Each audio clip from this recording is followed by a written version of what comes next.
ในวันที่ 9 สิงหาคม 2026 นี้การนำขั้นสูงของภาครัฐ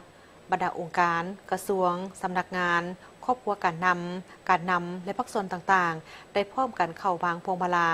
และไว้อาลัยต่อการจากไปของสหายไสยสมพรพรหมวิหารกรรมการกรมการเมืองศูนย์กลางพรรคประธานสภาแห่งชาติแห่งสาธารณรัฐประชาธิปไตยปตสลาวการวางพวงมาลาในครั้งนี้เพื่อเป็นการแสดงถึงความกตัญญูผู้บุญคุณและความเคารพหักที่มีต่อสหายไสยสมพรพรหมวิหารผู้ที่ได้อุทิศเหือแหงสติปัญญากำลังกายกำลังใจเข้าในภารกิจปกปักรักษาและสร้างสรรค์พัฒนาประเทศชาติโดยครอบครัวการนำขันสูงของลาว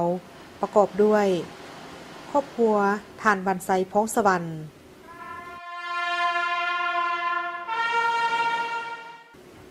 ครอบครัวทานเฉลิมไซกรมสิทธิ์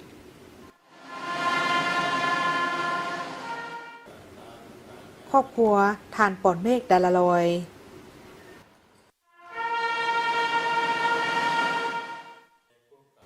กรรมาธิการการต่างประเทศ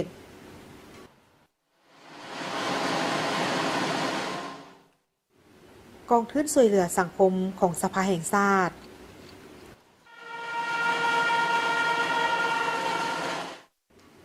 ครอบครัวทานอดพงศวรรณ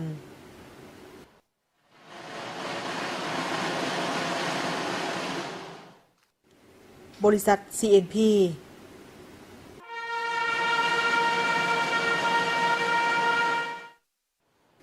ครอบครัวลูกหลานทานสาลีวงคำซาว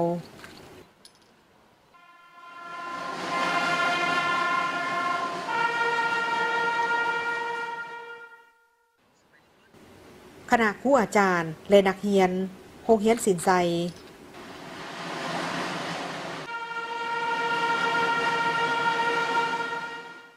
ครอบครัวแสงสวรรค์และครอบครัวทานนางแสงเดือนอ่างคำนาคสวรรค์และทานอื่นๆได้เข้าร่วมวางพวงมาลาไว้อาลัยต่อการจากไปของสหายไสยสมพรพรหมวิหาร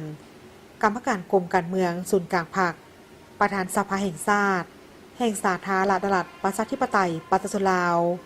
ที่ได้ถึงแก่มรณกรรมในเวลา 11:18 น.ของวันที่ 8 สิงหาคม 2026